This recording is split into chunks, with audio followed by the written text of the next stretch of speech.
Salam dan selamat pagi dan salam sehat buat kita semua.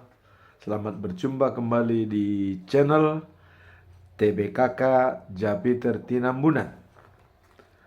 Firman Tuhan pada hari ini di hari yang ke-11 tanggal 11 Januari tahun 2025 diambil dari kitab Mazmur pasal 10 ayat 1 dengan perikop doa mohon keadilan, dan sebagai natsnya adalah: mengapa engkau berdiri jauh-jauh ya Tuhan, dan menyembunyikan dirimu dalam waktu-waktu kesesakan? Inilah doa atau pernyataan daripada pemazmur, yaitu Mazmur Daud, ya.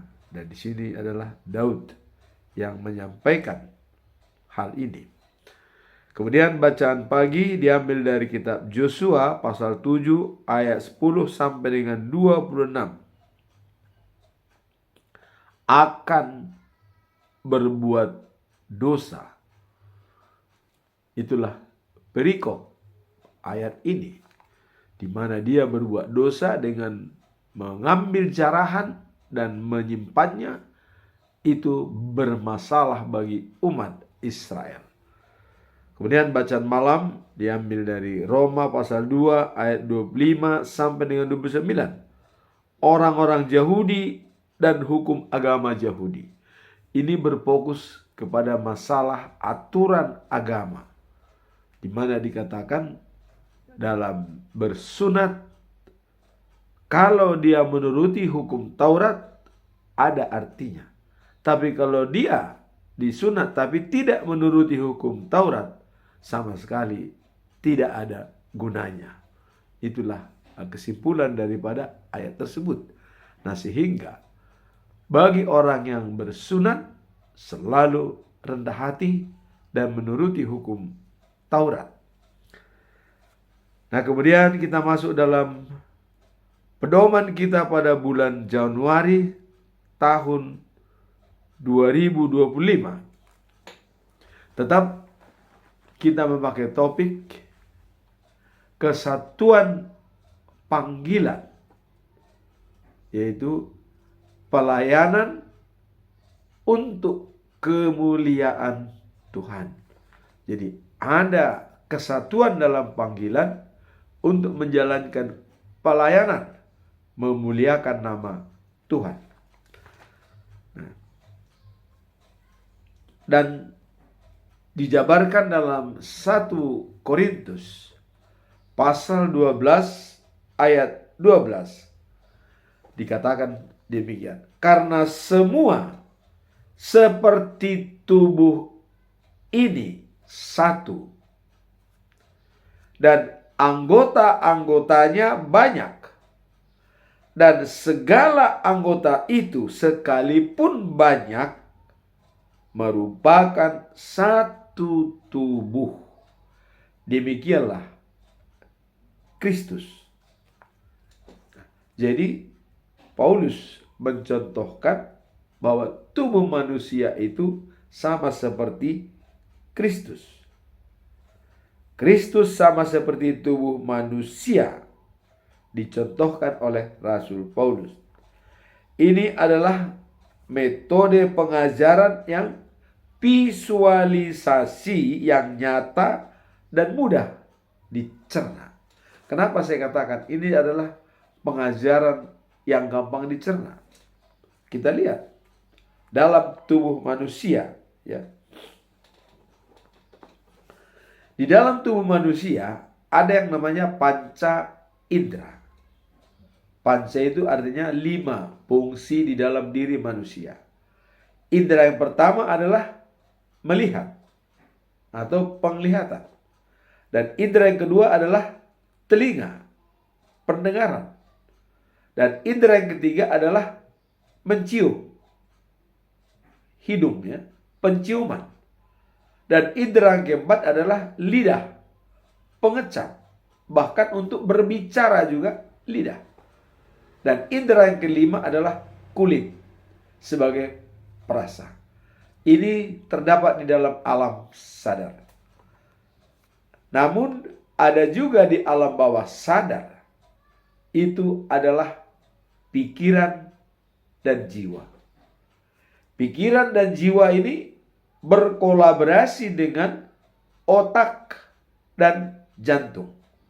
Nah, sehingga apa yang kita pikirkan itu ada kaitannya dengan fungsi daripada jantung untuk mengolahnya selama 24 jam.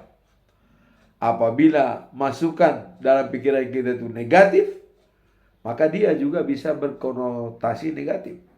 Tapi apabila masukan itu adalah positif, dia berkonotasi dengan positif.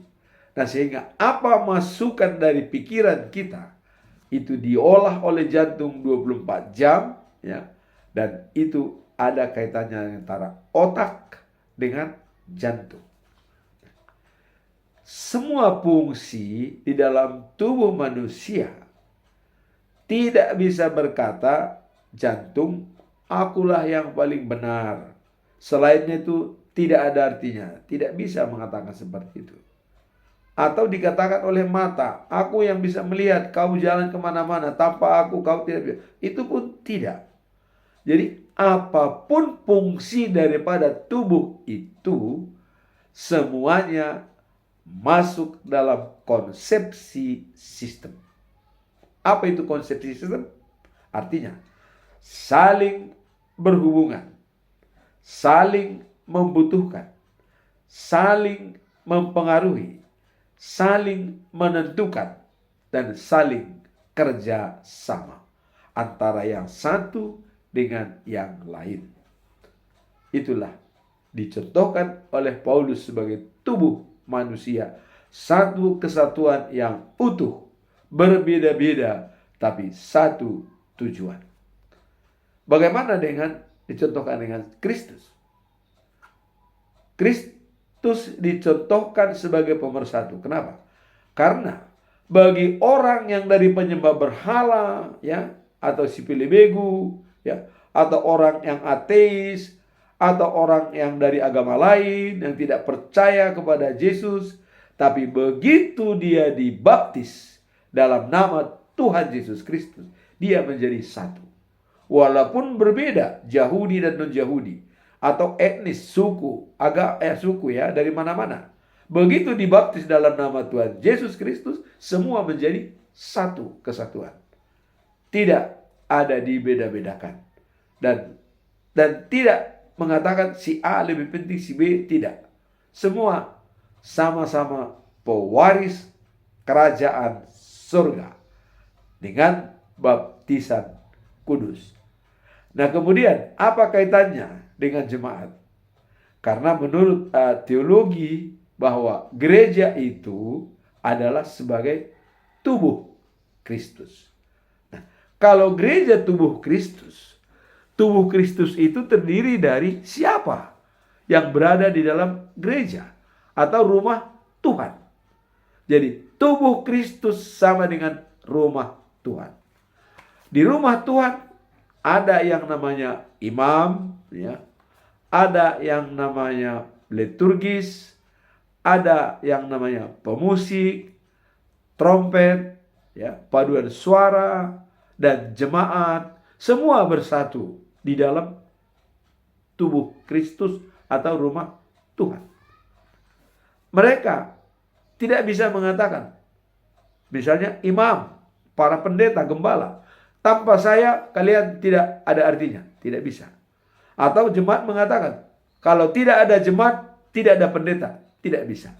Karena semua sudah dibaptis bersatu di dalam wadah rumah Tuhan. Jadi semua mereka sudah merupakan konsepsi sistem. Trompet, organis, paduan suara, kor-kor daripada sektor, dan jemaat yang berbeda-beda etnis, berbeda latar belakang, semua bergabung dalam satu, memuji dan memuliakan Tuhan. kesatuan dalam panggilan di dalam gereja adalah memuliakan Tuhan. Pelayanannya semua adalah memuliakan Tuhan. Pemusik, imam, pengkhotbah, semua bekerja sama untuk memuliakan Tuhan. Itulah topik kita selama bulan Januari. Kenapa ini selalu kita berulang-ulang sampaikan? Supaya ini benar-benar matang. Dan kita tahu bahwa itulah topik pada bulan Januari di awal tahun ini. Supaya semua kita merupakan konsepsi sistem. Saling berhubungan, saling menentukan, saling mempengaruhi antara yang satu dengan yang lain. Ini baik dalam keluarga ataupun komunitas. Dimanapun kita berada. Maka di sini ada yang namanya kita mengambil pernyataan daripada Eporus kita, Dr. Peter Tinambunan. Tidak ada di sini superhero, tidak ada inferior, tidak ada superior, tapi yang ada adalah super team. Dan super team yang dikatakan adalah kompak, bekerja sama. Itulah di awal Januari sebagai pedoman kita. Super team dan kompak dalam menjalankan tugas di rumah Tuhan.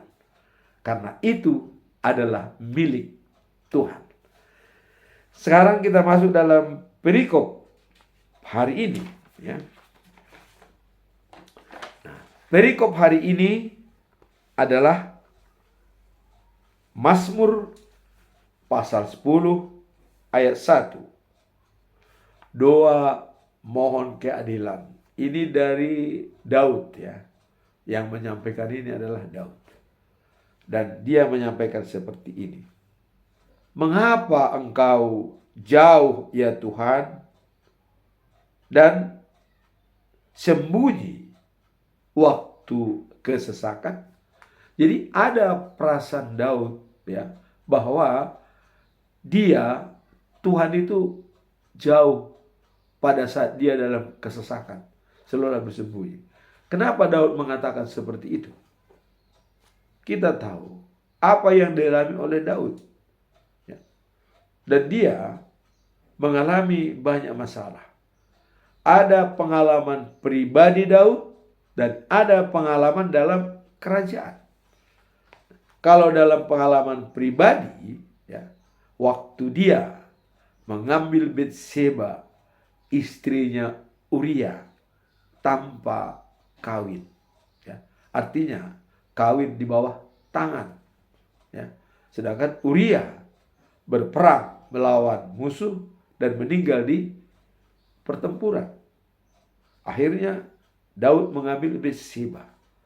Dan ada anaknya satu lahir dari Betseba. Tapi kita lihat ya, bahwa karena Tuhan tidak senang melihat kelakuan Daud, akhirnya ya, Nathan mengatakan kepada Daud, anakmu itu akan mati. Tapi Daud tetap memohon supaya anaknya bisa hidup. Ya. Dan pada suatu saat, anak Daud jatuh sakit.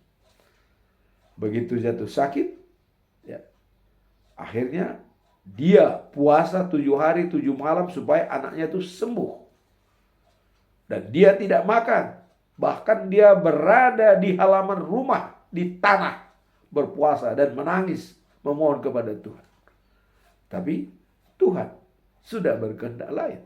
Kalau sudah keputusan daripada Tuhan, itu tidak bisa dirubah oleh siapapun. Dan Nathan sudah mengatakan, anakmu akan mati, tapi kau bisa diselamatkan. Itulah. Kemudian kejadiannya setelah 7 hari, hari ke-7, anaknya meninggal. Dan Daud belum diberitahukan oleh para pengawalnya. Tapi dia melihat kelakuan daripada pengawalnya ada berbisik-bisik. Langsung Daud menanyakan, anak saya sudah mati. Mereka menjawab, iya. Tapi disinilah Daud cepat recover. Dia recover dalam situasi yang sulit. Walaupun berat hati, tapi dia cepat pulih. Apa yang pertama dilakukan? Begitu anaknya meninggal, dia pergi ke rumah Tuhan, berdoa, dan memohon kepada Tuhan. Segalanya adalah kepunyaanmu. Itulah doanya. Dan dia pakai baju dan siap. Datang dia kepada pengawalnya, pelayannya, tolong siapkan makanan. Saya mau makan. Pelayannya kaget. Loh, ini bapak ini bagaimana? Seolah kok bergembira pada saat anaknya meninggal. Waktu sakit, kau menangis sejadi-jadinya dan puasa 7 hari 7 malam. Begitu meninggal, malah pakai baju senang. Loh, kenapa? Daud, pada waktu sakit kau menangis, pada waktu meninggal kau kelihatannya cerah. Daud menjawab, pada waktu sakit saya berharap dan minta tolong dia hidup. Tetapi sebatas permintaan, yang punya kuasa adalah dia. Sekarang dia sudah meninggal. Saya tidak bisa lagi menghidupkan dia, kecuali saya yang harus mengikuti dia. Kenapa? Harus bersedih. Inilah yang bisa cepat recover ya. Dan ini memang dibayangkan Daud penderitaan. Maka doanya seperti ini. Seolah dalam kesesakan Tuhan jauh. Artinya disembunyikan. Ya memang benar. Pada waktu sakit itu dia minta tolong sejadi-jadi. Tapi tidak ditulis mati. Nah disinilah Daud menyampaikan keluh kesahnya. Jadi seperti itu akan kita alami. Tapi apakah kita bisa recover untuk kembali kepada Tuhan? Iman yang berbicara. Nah, kemudian penderitaan dalam perang. Dia karena bisa mengalahkan beribu-ribu musuh, berpuluh-ribu malah. Ya. Ini menjadi bahan ocehan dalam bangsa Israel. Dan ada perempuan-perempuan dan pemuda-pemuda itu, mereka bernyanyi menyambut kedatangan Daud. Dikatakan begini, Raja Saul mengalahkan musuh beribu-ribu orang. Tetapi Daud mengalahkan berlaksa-laksa atau puluh ribu. Jadi lebih hebat Daud daripada Saul. Ini kemarahan besar bagi Saul. Dia berencana membunuh Daud. Coba penderitaan kita lihat ya. Raja berencana untuk membunuh seorang, boleh dikatakan hero ya, waktu mengalahkan Goliat. Tapi kok rencana dibunuh. Dan di kerajaan pun dia mau dibunuh. Kemudian dikejar-kejar sampai dia bersembunyi ke gua. Coba. Di gua dia bersembunyi, dikejar oleh Raja Saul. Dan pada waktu Raja Saul hendak membuang hajat, dia tidak tahu kalau di situ ada Daud. Ya. Tapi Daud itulah yang perlu kita contoh. Kebijakan dan kemurahan mengikuti aku seumur hidup. Dikatakan, aku berada di rumah Tuhan sepanjang masa. Dia tidak pernah membenci orang. Walaupun Raja Saul mengejar dia hendak membunuh dia. Tetapi Daud, begitu dia keluar dari gua, dia melihat Saul buang hajat. Disobeklah pakaiannya, dibawa. Ada kesempatan dia untuk membunuh, tapi tidak dilakukan. Kenapa? Karena kemurahan dan kebajikan sudah berada pada diri Daud seumur hidup. Tidak bisa disangka lagi. Dia tidak tipe-tipe yang membunuh. Dia tidak membunuh. Ya, dia pergi. Nah, sekarang kita lihat Saul. Karena sangat bencinya dia membunuh. Akhirnya ditunjukkan oleh Daud. Saul katanya, sebenarnya saya kalau membunuh kamu sudah ada kesempatan. Tapi saya tidak lakukan itu katanya. Lihat ini. Jubahmu saya potong katanya. Dilihat jubahnya terpotong dan wah, Saul bingung. Kapan dia mengambil jubah saya? Padahal dia tidak tahu di dalam persembunyian Raja Daud, disitulah Saul buang hajat.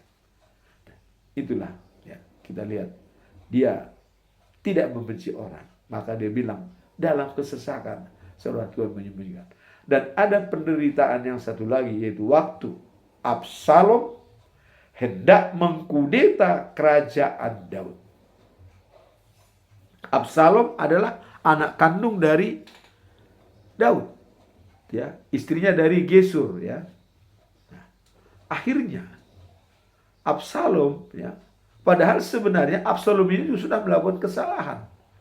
Absalom itu pernah membunuh Amnon, anaknya Daud yang paling sulung, ya, Amnon.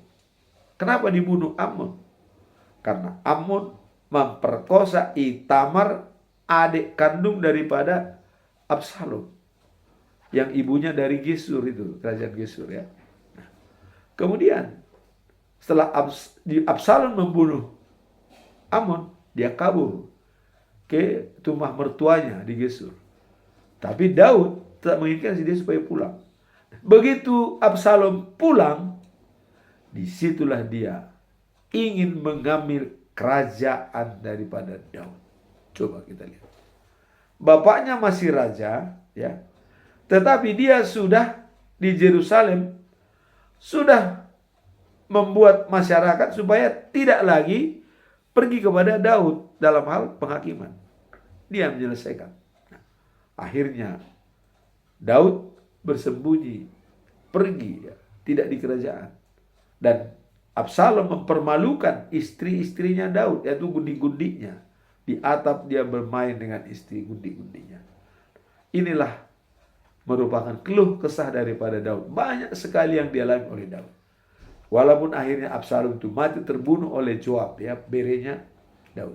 Nah, dan kenapa perikop ini mengatakan bahwa mengapa engkau jauh ya Tuhan dan sembunyi waktu kesesakan?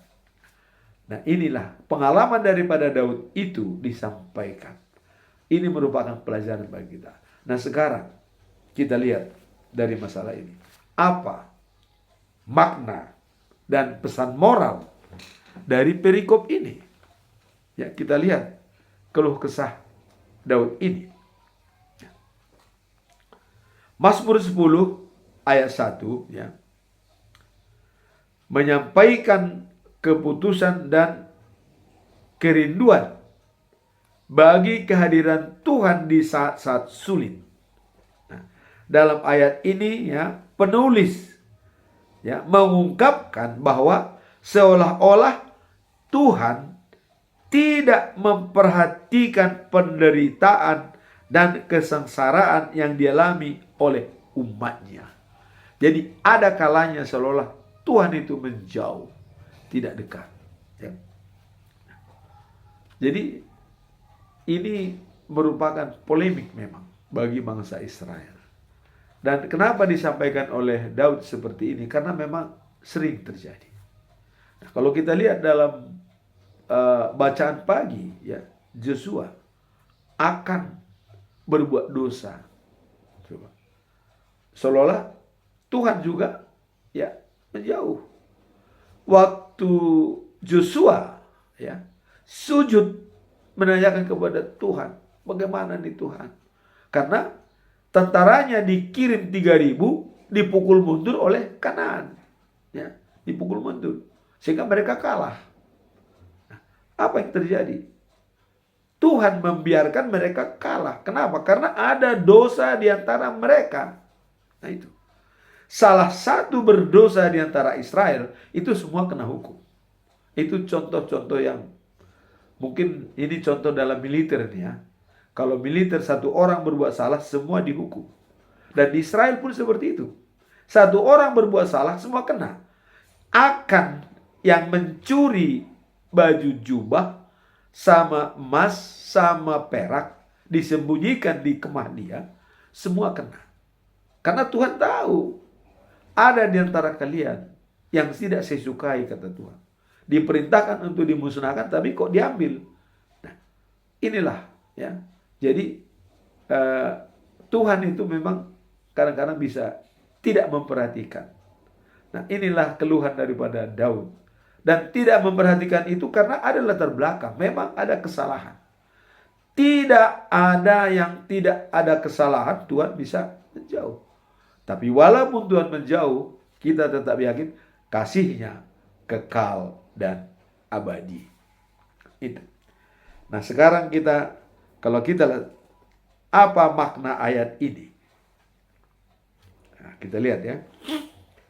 Ayat ini menginvestasikan sebagai pengingat bagi kita bahwa ada kalanya kita merasa jauh ya, dan Tuhan jauh dari kita, terutama di saat-saat sulit. Pertanyaan, mengapa Tuhan ya tampaknya tidak hadir di saat manusia sangat membutuhkan? Ini menjadi pertanyaan kita. Mengapa Tuhan? Nah, dalam konteks ini ya, penting bagi kita untuk memahami ya, bahwa meskipun ya, kita merasa terabaikan.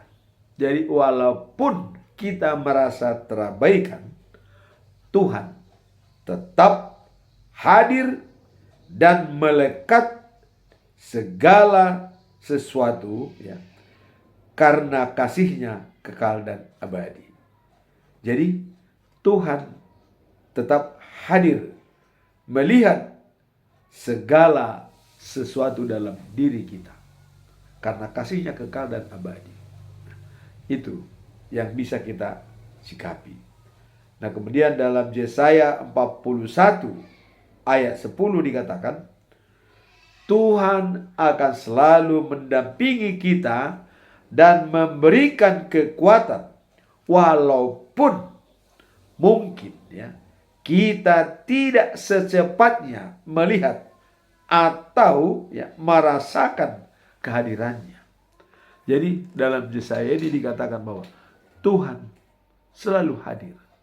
Walaupun kita merasakan tidak begitu cepat Dia menolong. Tapi ingat, ya, memang ada dalam Alkitab indah pada waktunya. Itulah yang dipegang oleh Tuhan. Kasih-Nya kekal dan abadi. Jadi walaupun seolah kita merasa ditinggalkan oleh Tuhan dan tidak bisa lagi kita bergerak, hanya iman kita yang bisa menolong kita bagaimana hubungan kita dengan Tuhan. Karena Martin Luther mengatakan kita diselamatkan karena iman. Kita diselamatkan karena iman. Kita tidak bisa selamat kalau bukan dengan iman kita. Jadi hanya imanlah yang bisa melihat apabila kita merasa jauh dari Tuhan.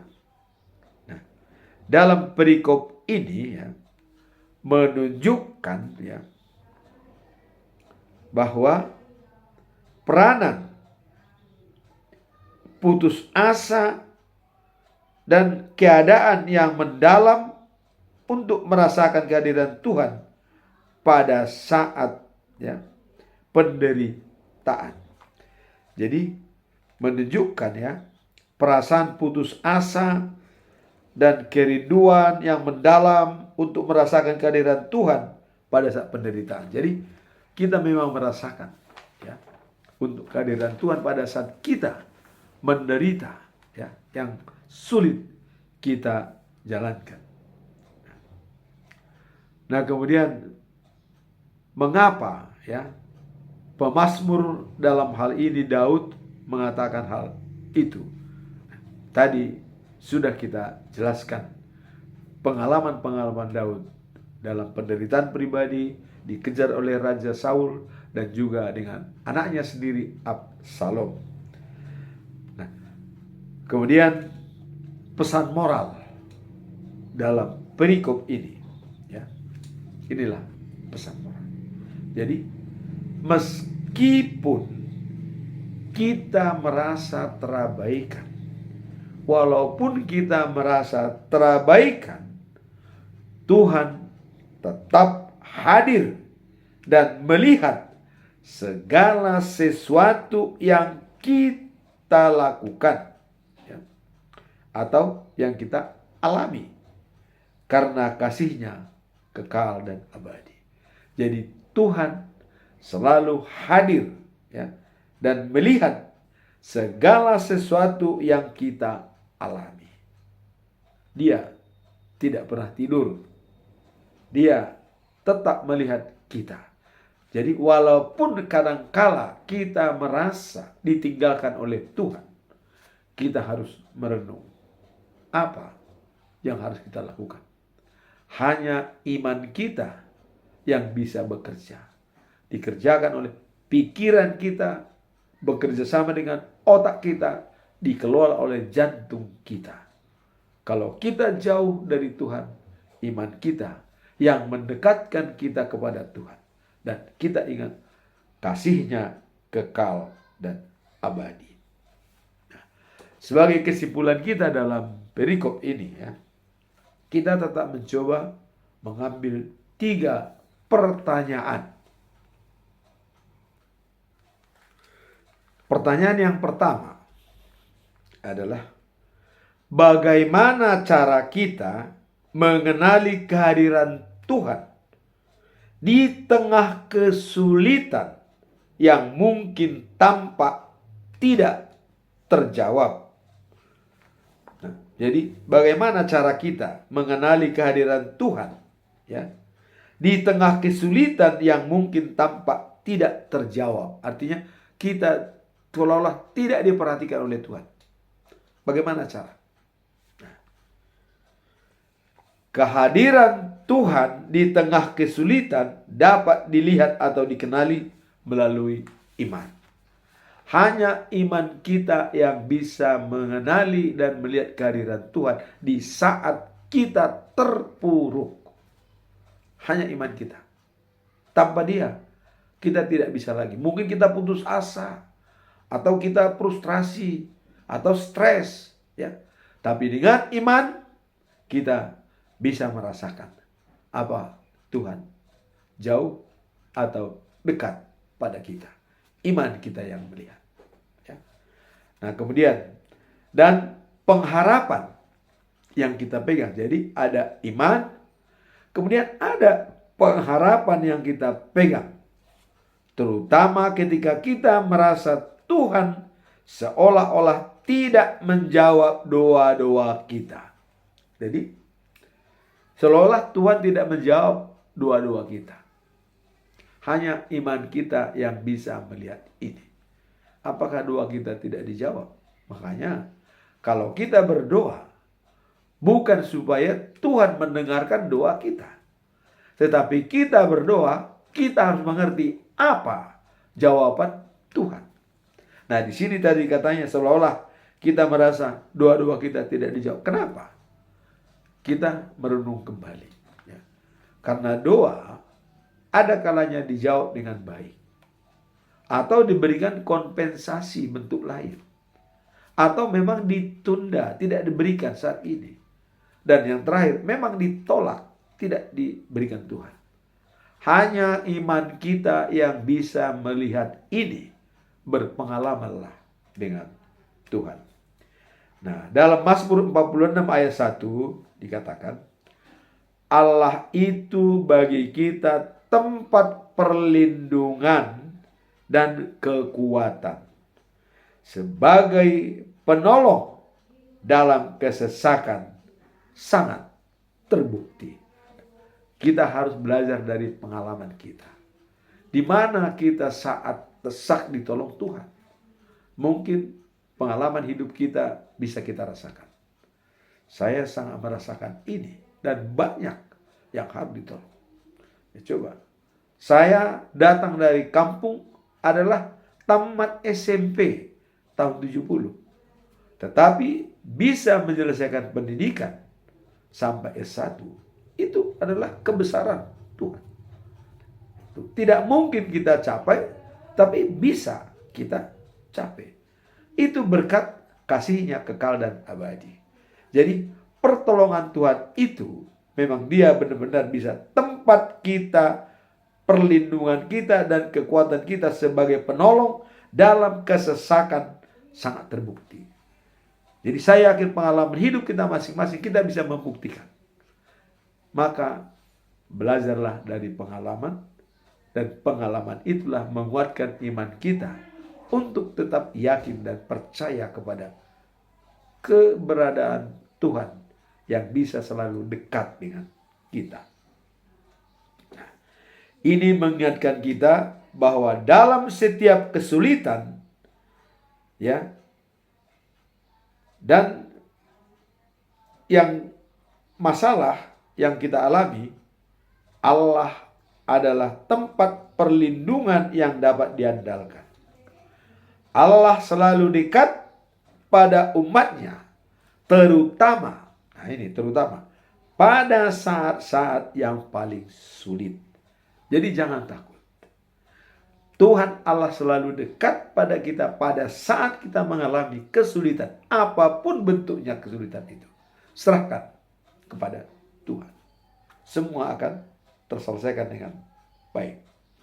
Nah, kemudian bersandar kepada Tuhan, maka ketenangan, ya, dan kekuatan yang kita perlukan akan terpenuhi meskipun, ya, dalam situasi sulit. Jadi kalau kita bersandar kepada Tuhan, ketenangan dan kekuatan akan terpenuhi meskipun dalam situasi sulit. Tuhan senantiasa hadir untuk memberikan dukungan dan penghiburan. Jadi mengandalkan Tuhan, kita selalu dilindungi dan terhibur. Itulah konklusi atau kesimpulan yang pertama. Sekarang kesimpulan yang kedua. Pertanyaan kedua. Apa yang diajarkan oleh pengalaman pribadi kita, ya, tentang cara Tuhan berperan dalam kehidupan kita saat kita merasa terasing. Jadi ini kita dituntut, apa pengalaman pribadi kita yang diberikan Tuhan saat kita merasa terasing. Ini yang perlu kita ulas bersama. Nah, pengalaman pribadi kita seringkali, ya, mengajarkan bahwa, nah ini, meskipun kita merasa terasing, Tuhan tetap hadir dan mengoperasikan rencananya dalam hidup kita. Jadi walaupun kita merasa terasing, Tuhan tetap menjalankan rencananya dalam hidup kita. Jadi maka kita tetap berpengalaman dengan Tuhan, supaya rencananya berada dalam hidup kita. Saya belum pernah dulu bisa mengharapkan mungkin umur sampai 71 tahun. Tapi ini kenyataan, sekarang sudah di atas 71 tahun. Tapi ya saya memang mohon, tahun 2003, ya, waktu anak saya tamat SMA, saya memang berdoa kepada Tuhan. Karena kenapa? Saya lihat Musa berumur 120 tahun. Pada saat 80 tahun dia dipanggil Tuhan berangkat dari Mesir. Coba, umur 80 tahun dia memimpin bangsa Israel berangkat. Dan selama 40 tahun di perjalanan, baru dia di Bukit Nebo, ya, hilang. Kita tidak tahu apakah meninggal, apakah dia milik Tuhan, ya, tapi tidak ada kuburannya. Tapi pada umur 120 tahun. Dan saya juga mau matanya sehat, pikirannya sehat, dan tidak sakit. Ini, saya juga tahun 2003, ini saya mohon. Sekarang sudah 2024. Sudah 21 tahun yang lalu, ya. Jika Tuhan menghendaki. Tapi dengan catatan, apa yang bisa kita perbuat untuk Tuhan? Ini yang perlu. Kalau kita misalnya umur panjang tapi tidak bisa kita rencanakan apa yang kita buat, mungkin juga Tuhan berpikir. Maka dikatakan di sini tadi ya, Tuhan senantiasa hadir ya. Nah, kemudian pengalaman pribadi kita seringkali menjadikan bahwa meskipun kita merasa terasing, Tuhan tetap hadir dan mengoperasikan rencananya dalam hidup kita. Jadi rencana Tuhan akan tetap berjalan dalam hidup kita. Kita mengalami COVID tahun 2019-2020. Dan saya waktu itu sudah 9 kali dibawa ke UGD dengan tensi sampai 200, coba kita bayangkan. Dan sangat menderita. Dan kadang-kadang sudah mau vertigo, dunia sudah melayang-layang. Tapi pada saat ini Tuhan memberikan kesehatan. Nah, jadi rencana Tuhan itu tetap beroperasi dalam diri kita. Jadi dia hadir apapun masalah kita.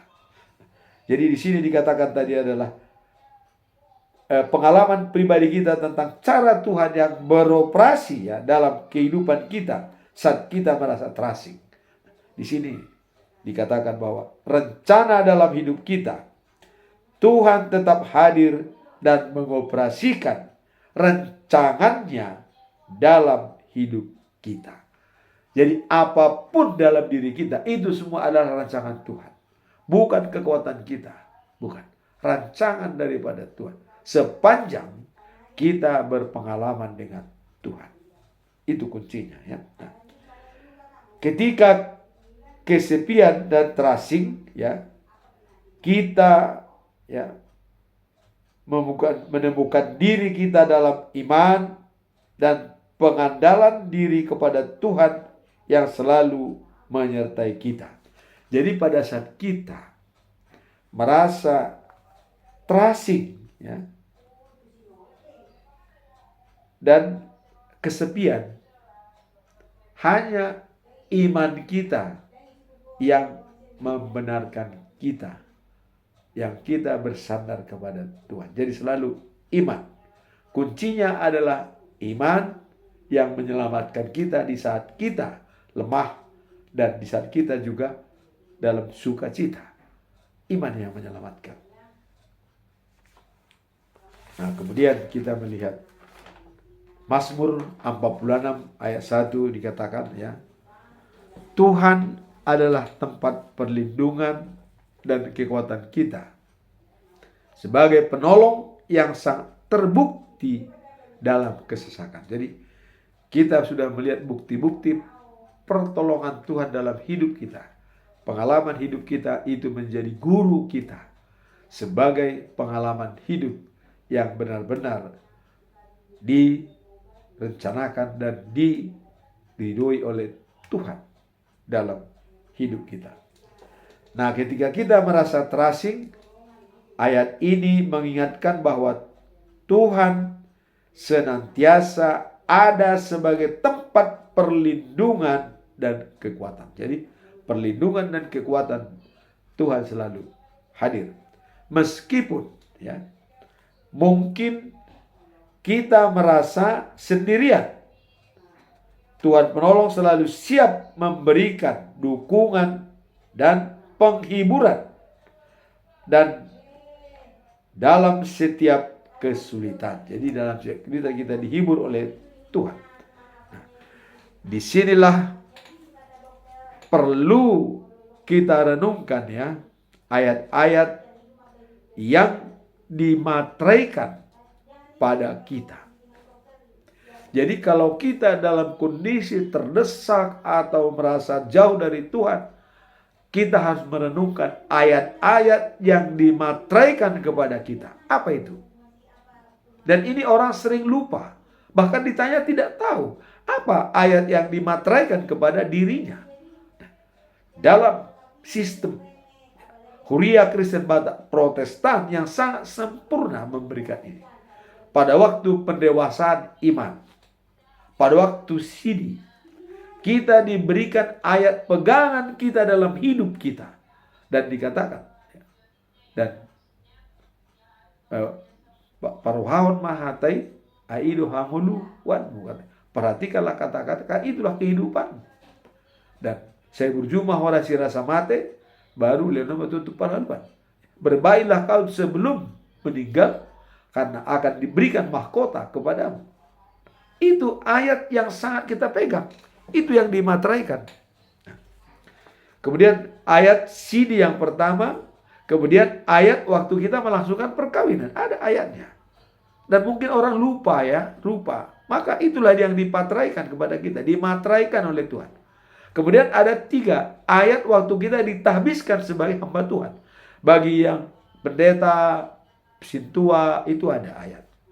Maka 3 ayat ini bagi orang yang pendeta dan orang yang pernah kawin, orang yang sidi, ini yang kita pegang. Seperti contoh, ya. Saya contoh pada diri saya ayat. Karena ini katakan tadi adalah pengalaman pribadi ya. Contoh pada diri saya.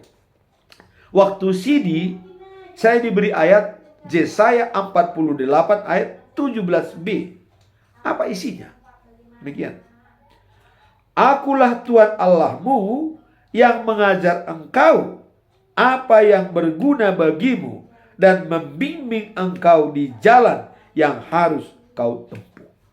Dengan ini tidak pernah takut, tidak pernah ragu. Orang dia mengajarkan yang terbaik bagi kita dan membimbing kita di jalan yang kita tempuh. Apalagi keraguan kita. Dengan pedoman ayat ini sudah bisa kita kemanapun di dunia ini, kita tidak takut, tidak khawatir.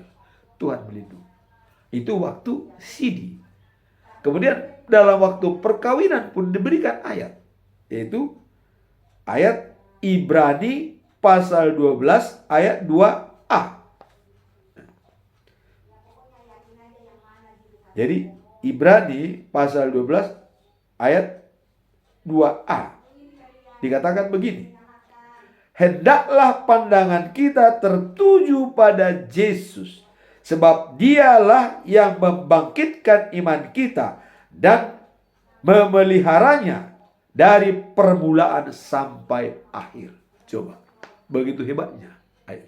Kalau dalam bahasa Batak dikatakan, tabereng ma induk niha porseoni, dohot napa wujuk kosa. Iman. Ya. Yesuslah yang menyempurnakan iman kita dari awal sampai akhir. Tidak ada yang lain. Itu pada waktu kita kawin, perkawinan. Diberikan ayat kepada kita. Kemudian ketiga, waktu kita ditahbiskan menjadi hamba Tuhan. Sebagai paralado, sebagai pendeta mungkin ada. Bagi pendeta juga ada itu ya, imam-imam. Semua yang pernah menjadi hamba Tuhan, ada ayat yang harus dipegang.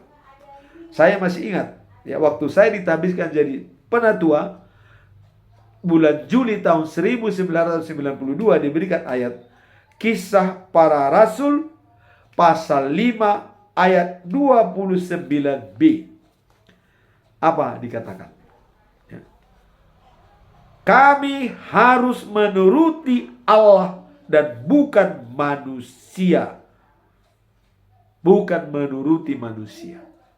Jadi dalam bahasa Batak, ikon olwando ibadi debata asa dijolma. Jadi apapun kata manusia, kita tidak peduli. Boleh saja mereka. Oh, si anu begini, silakan. Kadang-kadang kita memang dibenci orang. Ya, kita kritis, kita dibenci, silakan. Pasti, karena pasti dibully. Ya, saya pengalaman di Krakatau Steel selalu mengatakan perbaikan-perbaikan. Dan saya dibenci, tapi dibenci tidak tertekan, tidak jatuh, bahkan naik pangkat terus. Ya, ya. Coba dari tamat SMP bisa jadi ya pembina menjadi struktur utama. Artinya setingkat dengan ya manajer. Ya. Nah, jadi boleh dikatakan tidak penghalang kalau kita berpikiran kritis, ya. Karena ada di sini. Kalau kita berdasarkan pikiran kita kritis dan didasarkan kepada ayat Alkitab, aman. Ya. Maka kadang-kadang di sini juga pembangunan rumah ibadah, banyak orang, kenapa salah pembangunan rumah ibadah di Cilegon? Karena ada tidak menerima pesan Tuhan. Salah. Kalau menerima pesan Tuhan, pasti terjadi. Tidak ada yang tidak akan terjadi. Jadi kadang-kadang kita sendiri yang membuat kita tidak berhasil. Jadi yang saya katakan di sini adalah ayat yang kita pegang itu, itulah dimateraikan kepada kita. dalam saat iman kita lemah, dalam saat kita merasa ditinggalkan oleh Tuhan, kembali kepada ayat yang dimateraikan kepada kita. Waktu sidi, bacalah ayat kita itu. Waktu perkawinan, kita baca itu. Waktu ditabiskan, baca kembali. Jadi jelas. Itulah yang disampaikan ya kepada kita dalam hal untuk mencoba memperbaiki dalam situasi kita ya, di dalam yang poin 2 tadi, apa yang diajarkan oleh pengalaman pribadi kita tentang cara Tuhan beroperasi dalam hidup kita saat kita merasa terasing. Yang diajarkan oleh Tuhan yaitu ayat-ayat itu yang dipatrikan kepada kita. Ingat itu. Ya. Pertama tadi, akulah Tuhan Allahmu yang mengajarkan kepada kamu yang berguna. Dan kemudian Yesus adalah sebagai induk kepercayaan kita yang dari awal sampai akhir menyempurnakan. Kemudian kita lebih takut kepada Tuhan daripada manusia. Sekarang kita masuk dalam pertanyaan ketiga, yaitu bagaimana kita dapat memperkuat iman dalam meningkatkan harapan ketika merasa jauh antara kita dan Tuhan. Jadi kalau kita jauh dari Tuhan, bagaimana memperkuat iman kita? Merasa ada jarak antara kita dengan Tuhan adalah pengalaman yang umum dialami oleh banyak orang. Ya, termasuk mereka yang dalam perjalanan iman yang panjang. Nah, dalam saat seperti ini dikatakan ya bahwa iman dan harapan dapat diperkuat melalui doa dengan membaca firman Tuhan setiap pagi serta ya persekutuan dengan orang sesama percaya. Jadi persekutuan, baca firman, itulah yang bisa membuat kita tetap dekat dengan Tuhan. Tidak pernah ada jarak. Mazmur 42 ayat 11, mengapa engkau tertekan, hai jiwaku? Dan mengapa engkau gelisah di dalam diriku? Ya, haraplah kepada Allah, sebab akan memujinya. Haraplah kepada Allah, sebab aku akan memujinya. Ini dapat memberikan dorongan untuk tidak menyerah dalam harapan meskipun dalam situasi sulit. Tidak akan kata-kata menyerah. Kita tetap bangkit dan semangat. Nah, kemudian dalam Ibrani pasal 11 ayat 1 dikatakan ya, iman adalah dasar dari segala sesuatu yang kita harapkan. Itu adalah bukti dari hal-hal yang tidak kita lihat. Jadi iman kita itu tidak kita lihat. Dia bekerja sendiri. Pikiran kita, otak kita, dan jantung kita bekerja sama dengan iman. Tapi itu juga bisa dilatih dengan membaca firman Tuhan setiap pagi. Jadi itulah yang dasar kita untuk dapat bekerja dengan baik. Kemudian disampaikan ya, pekerja rumah dari hati, jiwa, dan otak, kolaborasi dan jantung. Nah, jadi iman dapat menjadi pengingat bahwa ada keyakinan akan kasih-Nya dan janji Tuhan meskipun tidak selalu terlihat ya. Nah, sehingga karena kasih-Nya kekal dan abadi. Itulah cara kita untuk mengatasi adanya keresahan Daud tadi, bahwa seolah-olah Tuhan jauh dari dia karena mengingat pengalaman-pengalaman dia. Tapi di pagi hari ini dikatakan iman kita yang selalu mendekatkan kita kepada Tuhan, dan Tuhan senantiasa hadir dalam diri kita. Selalu kita mengingat dalam Roma 12 ayat 12 dikatakan, bersukacitalah dalam pengharapan, dan tabah dalam kesesakan, dan tekunlah berdoa. Amin. Tuhan memberkati kita semua.